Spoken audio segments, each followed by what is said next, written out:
13வது சுற்று முடிவில் 47,190 வாக்குகள் வித்தியாசத்தில் திமுக முன்னிலை வகித்து வருகிறது. விவரங்களை வழங்குகிறார் நம்முடைய செய்தியாளர் வினிஷ் சரவணன். வினிஷ், வணக்கம். மேலும் விரிவான விவரங்களை பதிவு பண்ணலாம்.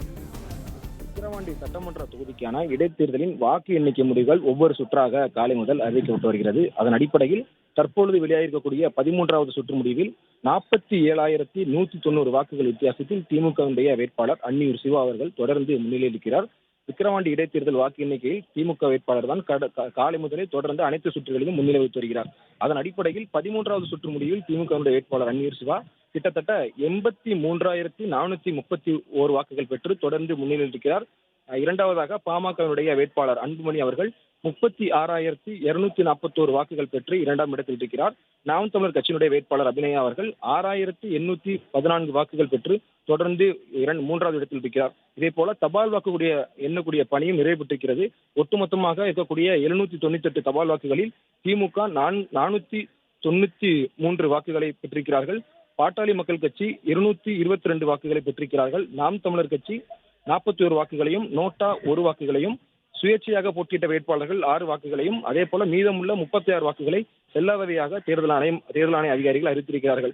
காலை முதலே நடந்து வரக்கூடிய இந்த வாக்கு எண்ணிக்கையில் தொடர்ந்து திமுக முன்னிலையில் இருக்கிறது. காலை முதல் ஆரம்பிக்கப்பட்ட 1வது சுற்று தொடங்கி தற்போது வெளியாகக்கூடிய 13வது சுற்று முடிவில் 47,190 வாக்குகள் வித்தியாசத்தில் தொடர்ந்து திமுக முன்னிலை வைக்கிறது.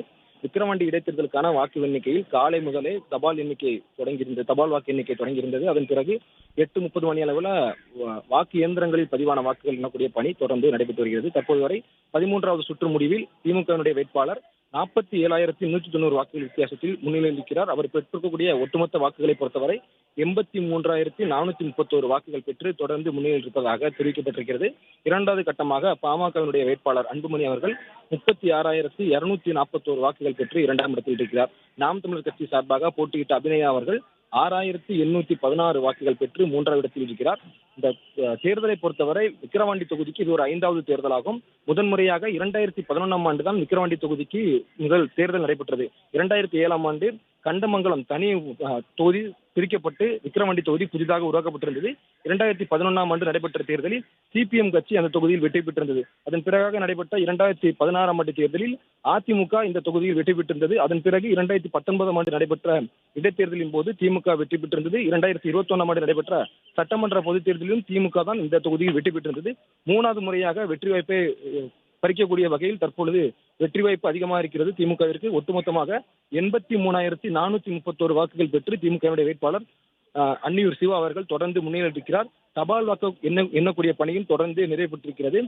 தபால் வாக்கை ஒட்டுமொத்தமாக பார்க்கும் பொழுது 798 வாக்குகள் இருக்கிறது. அதில் ஒட்டுமொத்தமாக 493 வாக்குகள் பெற்றிருக்கிறது திமுக. மீதமுள்ள வாக்குகளை பொறுத்தவரை 222 வாக்குகளை பாட்டாளி மக்கள் கட்சி பெற்றிருக்கிறார்கள். நாம் தமிழர் கட்சி 41 வாக்குகளை பெற்றிருக்கிறார்கள். மீதமுள்ள 36 வாக்குகள் செல்லாதவையாக தேர்தல் ஆணைய அதிகாரிகளால் தெரிவிக்கப்பட்டிருக்கிறது. தொடர்ந்து இன்னும் மீதமுள்ள 7 சுற்றுகளில் எந்தெந்த பூத்தில் எந்தெந்த வாக்குகள் அதிகமாக வரப்போகிறது திமுகவிற்கு. சில தொகுதிகள் பாட்டாளி மக்கள் கட்சிக்கு சார்ந்த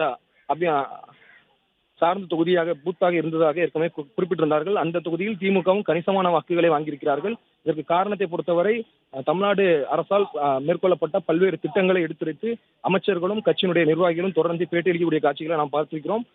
முதலமைச்சரின் காலை உணவு திட்டம், அதே போல பெண்களுக்கு இலவச பேருந்து பயண திட்டம் உட்பட பல்வேறு திட்டங்கள் தான் விக்கிரவாண்டி தொகுதியில் திமுகவிற்கு வெற்றி வாய்ப்பை வழங்கக்கூடிய பரிசாக வழங்கியிருப்பதாகவும், அதே போல கணிசமான வாக்குகளை பெறுவதற்கு மகளிர் உரிமை திட்டம் முக்கிய காரணமாக இருப்பதாக கட்சியினுடைய நிர்வாகிகளும் அமைச்சர்களும் பெரும்பாலும் கருத்துக்களை முன்வைக்கிறார்கள். அதன் அடிப்படையில் 13வது சுற்று முடிவில் தற்போது வரை 47,190 வாக்குகள் வித்தியாசத்தில் திமுக வேட்பாளர் அன்னியூர் சிவா அவர்கள் தொடர்ந்து முன்னிலை இருக்கிறார்.